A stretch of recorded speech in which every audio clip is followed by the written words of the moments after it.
So I'm a little bit befuddled here at this moment.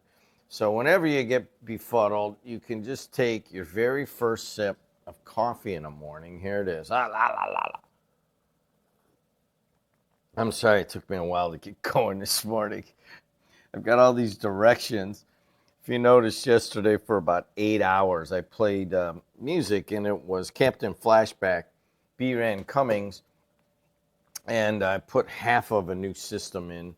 And you'll notice some changes on the radio. TV will be mostly sports, and then the radio will be mostly talk and news. So they're both, I guess they ran into each other and was like, dude, why don't we go on together? You know what I mean? So I'll be doing that. But Weezer sent me something, and he's like, well, Jed, there's so much to talk about. Where do we start?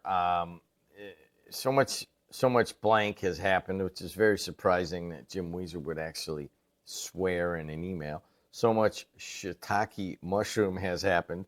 I don't even know where to begin. And I'm like, well, do what I do. I mean, yesterday, what's his name? Dabberton came in, and they had really good discussion about how the taxes are going to line up in Indiana. And all I could think of is like, man, I wish I could hold that show for 2.5 hours because, I just want to come in and screw around. And all these people were calling in, thank you, Tom, for having a show that deals with issues. And I'm like, well, what do I deal with? Oh, you just come in and you screw around. And that is a problem that I wish not to fix. How does that sound? I think that the world moves at such a pace right now that I can at least come in and just say, hey, here's my pace. If you like it, you'll hang around. If not, you'll move through. Don't forget, Kuziak will be here tomorrow. So a couple things. There was a very sad one, and that a shooter has opened up fire at a Dallas ICE facility and killed a detainee. Don't know a ton about motivation on any given day. People detained by U.S. ICE are processed in Dallas, and Wednesday morning, and the building became the center of national attention when a sniper fired indiscriminately at the ICE facility from the roof of another building, leaving one person in custody there in the ICE center dead and two others seriously injured. Gunshots slicing through the air from above sent visitors running for cover or peering out of their cars to investigate, some of them worried for family members inside the facility. They're examining writings left on a bullet casing and working to determine a motive behind the shooting. And I think Homan, the guy, Homeland Security Secretary Christina. Let me see what Verley wants. All right. If I got Paul Goddard and Verley texting me, all right, the toll road eastbound is shut down. All right, I got to go back to this. So my guess at this point is that they have shut the toll road down. Here it is at Calumet. It just appeared. It looks like they've shut it down at Calumet, and I don't know where they reopen it. Maybe it's, it doesn't look like it's open. Is it open at Klein, Verley? I don't know. But eastbound going toward Portage and South Bend is closed at Calumet. Now, I don't know where they reopen. I don't know if you got to go all the way to Portage to get on, or if you can get on at I-65. Or I think there's an entrance there at like Grant Street, and then Broadway, and then what goes? I think it goes from Grant all the way to Klein, right? You can't get on until Klein. So I don't know if you can get on at Klein. If anybody knows, just email me at jed@jedtv.com. The way this is set up is I'm supposed to have the YouTube thing up, and you're supposed to be able to contact with me on the YouTube channel, and I have no idea how to get there, so I will just leave that there. So once again, there's some major problems on the eastbound toll road and the westbound toll road. From what we can gather from Paul Goddard, go follow this story at Region News Source on Facebook. A truck went across, was going westbound towards Chicago, went across and wound up in the eastbound lane. And then there was somehow a pickup truck also on fire. And hopefully nobody got killed. Let's just start right there. And then the minor delays that we are encountering are nothing compared to what's happening here with, I mean, you've driven the toll road. It's elevated, it's tight, and there's not a lot of room to go other places. And quite frankly, it's very dangerous. And it's one of the more dangerous, I think it might be the most dangerous road, if you ask me, in the region, other than that little stretch between the Indianapolis Boulevard train station and Klein Avenue. That's I don't know, they call it Dead Man's Corner. There's a curve, there's a big turn in the road that isn't really banked, and people a lot of times will go past that, and it is what it is. So thank you, Verley. The toll road is closed going eastbound from Calumet Avenue until at least Klein. I don't know if you can get on at Klein. Someone's going to text me or let me know if you can get on eastbound going on at Klein, because that may make a difference for people who live in Robertsdale or East Chicago or Hammond or Munster, whatever. And where can you get on going eastbound? All right. So I'm all turned around. So I started talking about that shooting at the ICE facility in Texas. I don't know if we all realize. Thank you. Thanks a lot. How'd you get in? How is the door open?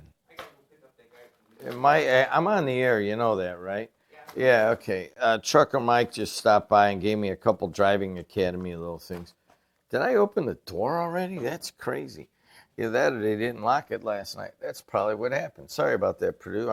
I wasn't the last person here, so I'm going to have to address that. How's that for security? We're talking about this ICE facility. And one of the reasons that it made me bring up the story and think about it is, from what I know, that in the past we have sent a lot of deportation flights out of Geary Airport, right? I mean, is that still happening? Somebody text or somebody call me. I mean, I imagine that it's still happening. I see flights going in and out of there, big jets. And do we have that kind of security? I mean, is that where we're looking at right now? I mean, is this just some one-off, or do we have to start basically guarding the detainees that we're getting ready to, what do we call it, export? No, remove from the country. And is there sufficient security around here for that? Also, I wanted to bring up a story that is kind of getting a little bit of coverage. And, well, before I get to that, I want to talk about the new YMCA at, I guess it'd be Omni. They used to call it Omni. Now it's Crossroads YMCA. They are looking at making that 200,000 square foot YMCA. Now, it's been a while since I had the mayor of this city on, and I want to say that the Hammond Y right down the street is the largest Y in the world, or was for a moment, and then Crown Point added a little bit of space, so they may have taken it's kind of a little bit of a friendly rivalry between the Hammond Y and the Crown Point Y, which one's the largest, right? They're both amazing and beautiful. I go to the Hammond Y over here all the time, and it is just, I have to go kind of early because it's so crowded and so much use. And if I want to swim, I got to, it's really hard to get a lane, got to share a lane, and it's just crazy the amount of use that's getting. And there's talk about expanding the brand new Hammond Y. Well, the Crown Point Y had some expansion done, and I'm not really sure which one is the largest, but as far as I read this, I got to believe that Cherville may be the new largest Y in the world because they're going to put a 40,000 square foot building, and it'll now be the 200,000 square feet of Y. It'll be Crossroads' largest. So this is a Crossroad, the Hammond one. So there's got to be one of the biggest Ys in the world, if not the Y. The Y is taking over the Jack's building, and they're going to put a bunch of stuff in there. And what are they going to do? When done, the Cherville Y is expected to accommodate more than 40,000 members. Ton and Blank Construction in Michigan City will be doing the work.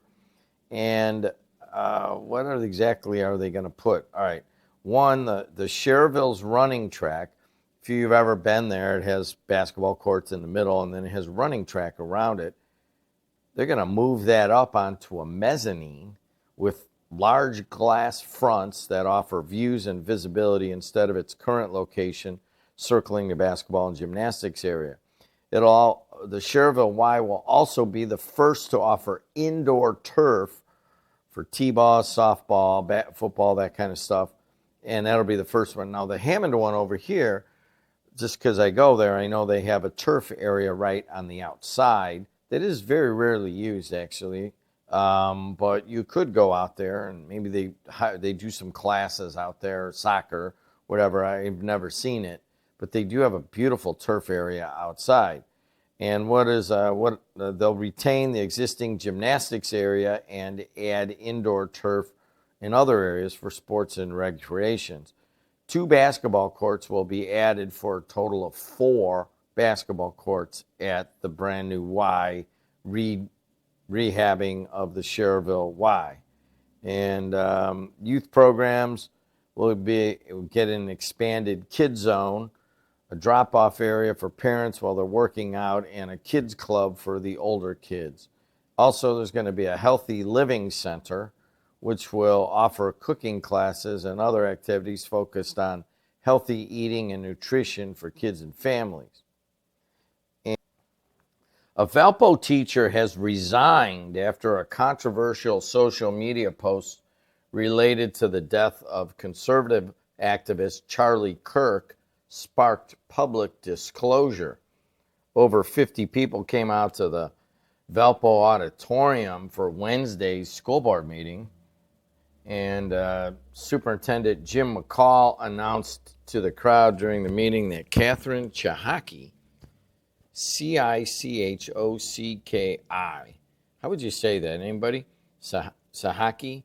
Cichocki is my guess. Cichocki, a Valpo English teacher, resigned.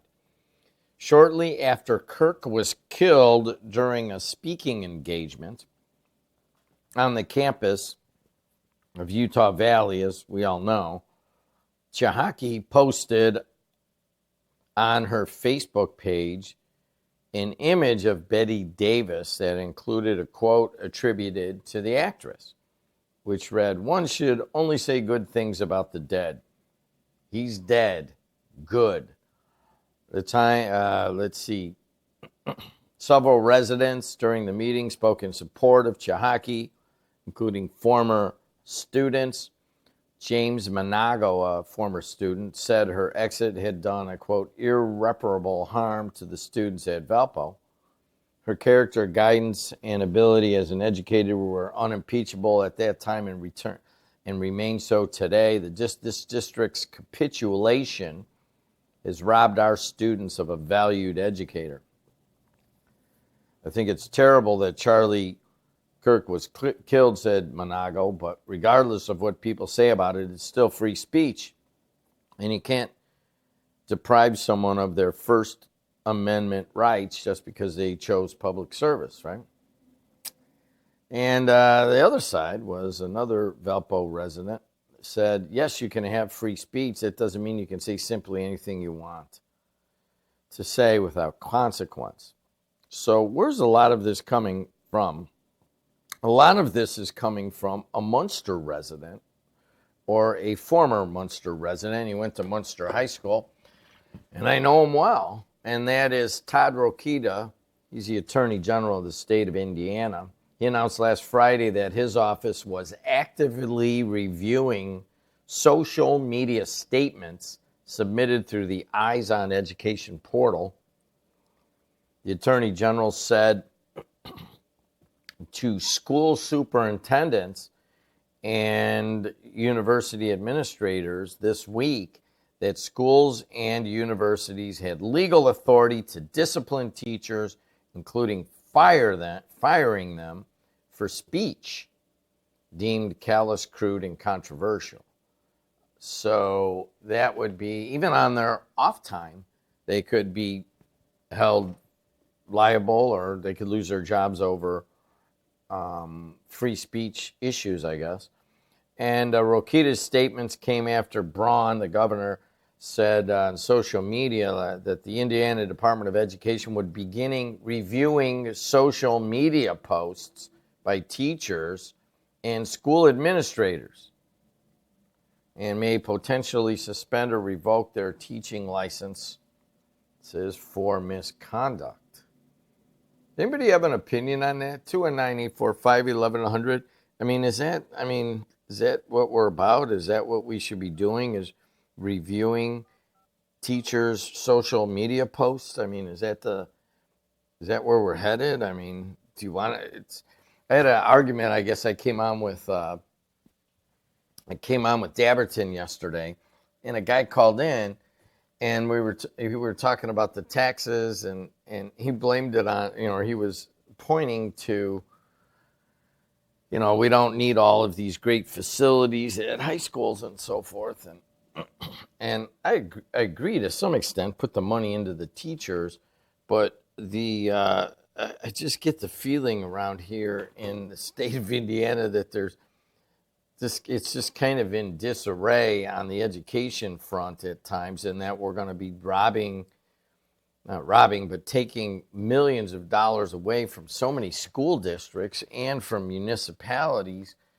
And Dabberton was right about one thing. It's like, how are you going to make that money up is you're going to have to pass local income taxes, and you're going to have to put fees on cars, and any possible way you could make some money.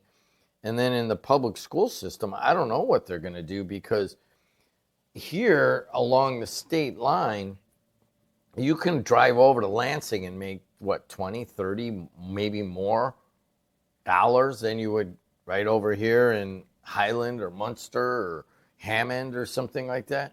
And it's hard enough to get teachers to go into these locations, and then all of a sudden we're going to put this kind of hamstringing our administrations.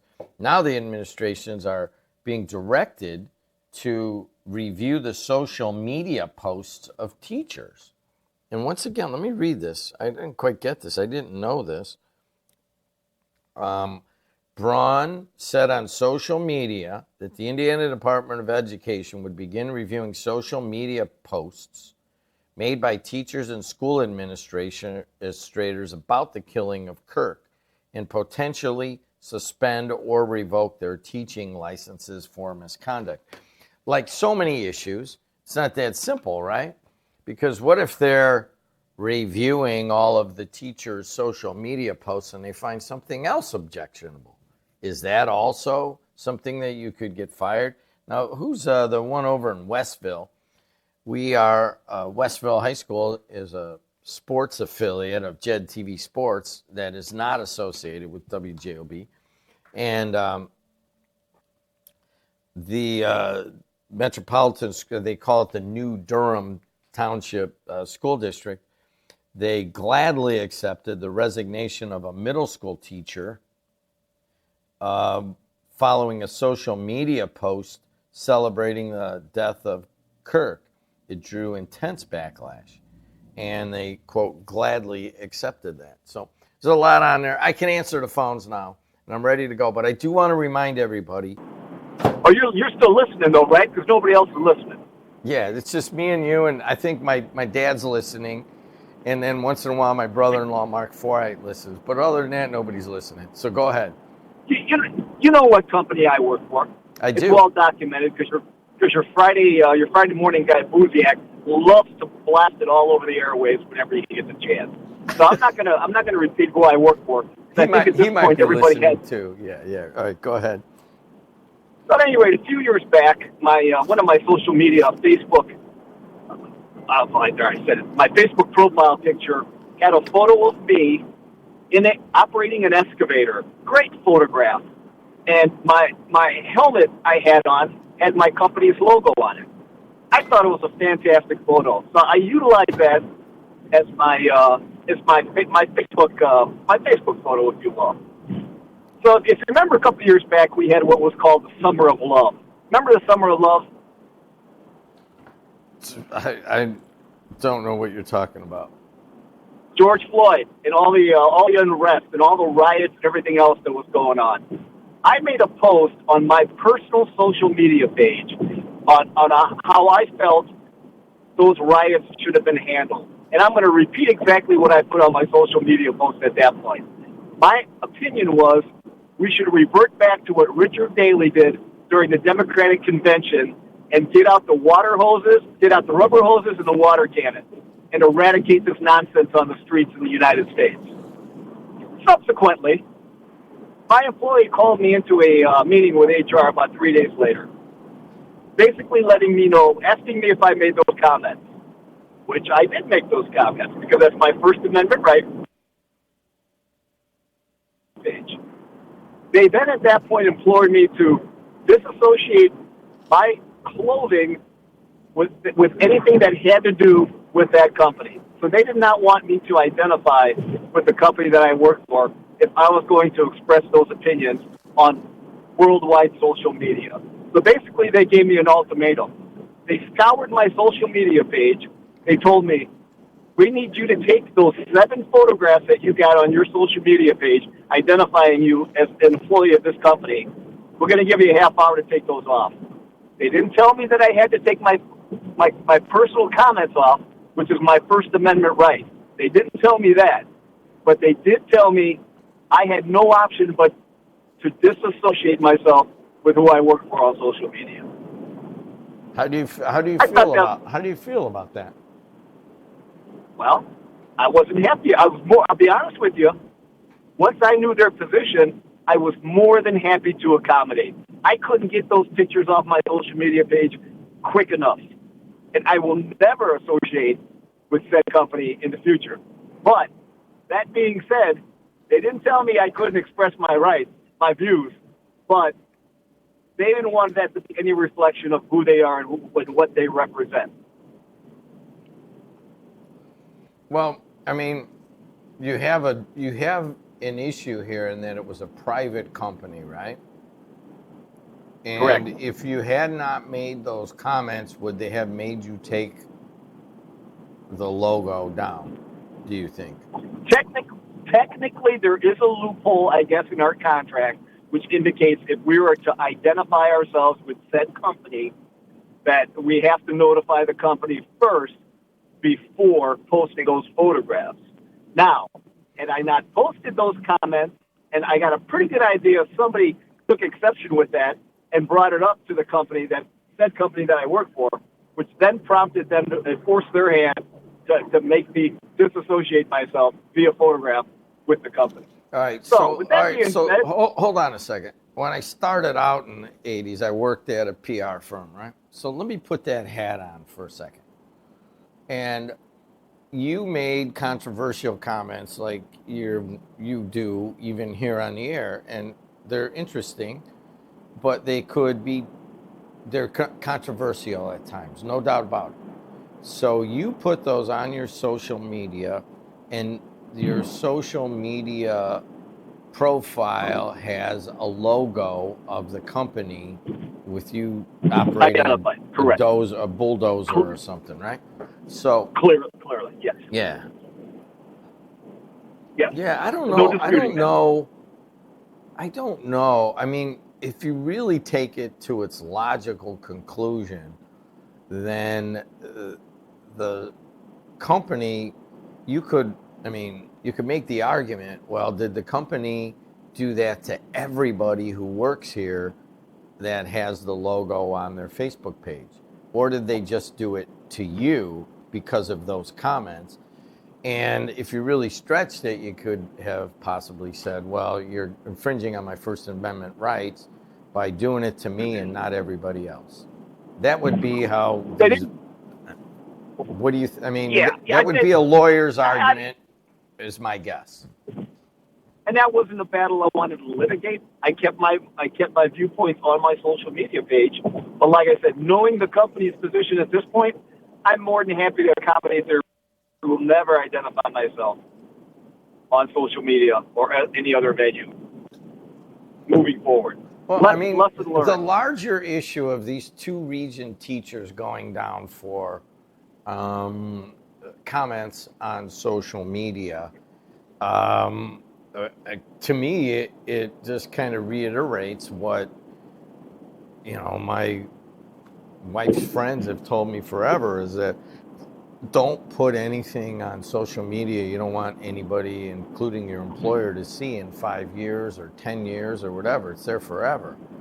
And I think more and more young kids are losing out on jobs because as soon as they go to an interview, they go and they look at it out on all their social media. And I know of cases where they see the dude with a hat on and something drawn on his forehead that is, obscene. And he's passed out and he thinks it's funny and he puts it on front as his front page social media picture. And then they're like, man, we don't want that dude working here. Let me ask you this though. Yeah. In this situation with a school teacher, all right, let's say you've got a 5-year-old child you're sending to that school, and you're leaving this person responsible for nurturing your child 8 hours out of the day. And clearly you know that person's viewpoint at this point. And I think her moral compass is pointed in the wrong direction. Regardless of how she feels, to be that ignorant to exhibit that opinion on social media or wherever she did it, and being the one that's nurturing your child for 8 hours out of the day. How do you feel about that? If your viewpoints are different from hers.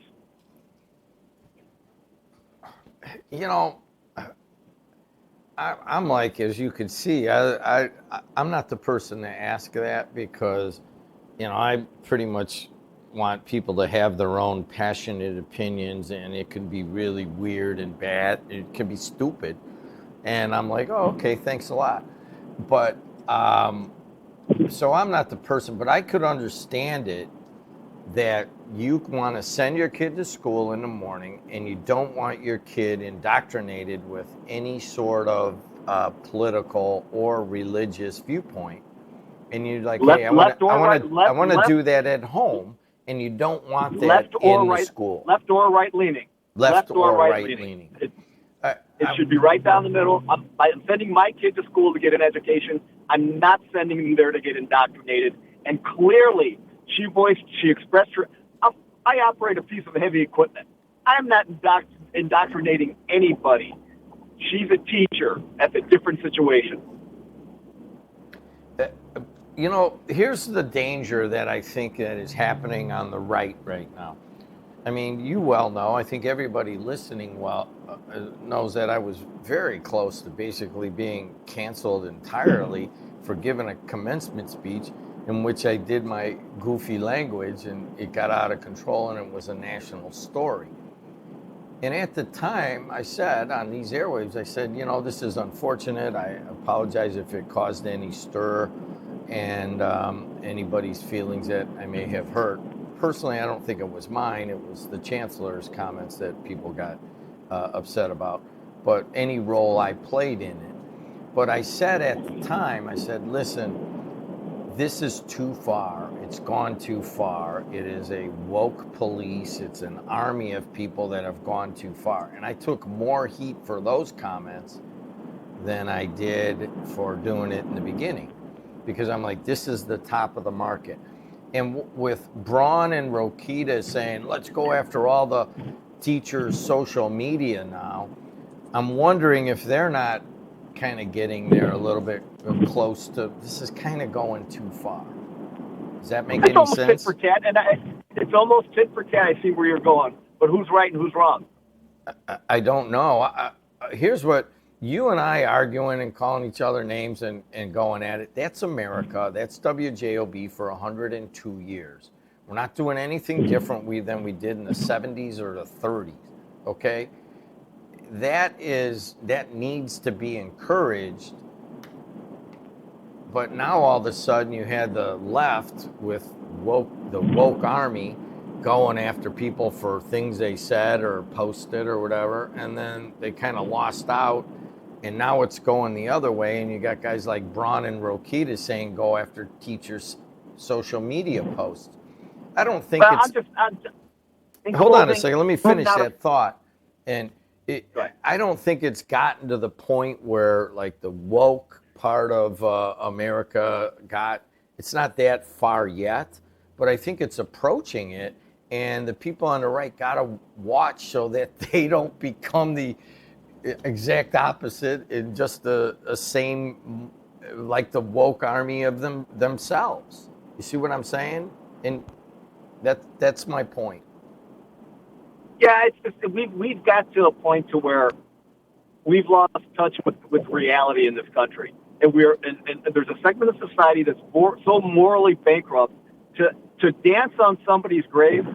That's where you have to draw the line, and there's no place for that in society.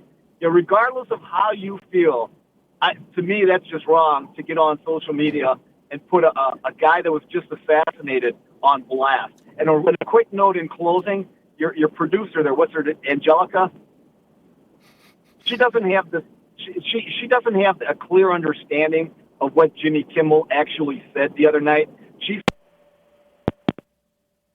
She hung up on you remotely. I didn't do that. My hands are right here. Somebody deload him, and I think, and he knows doggone well what her name is. But anyways, we'll let Adriana talk for herself. Hey,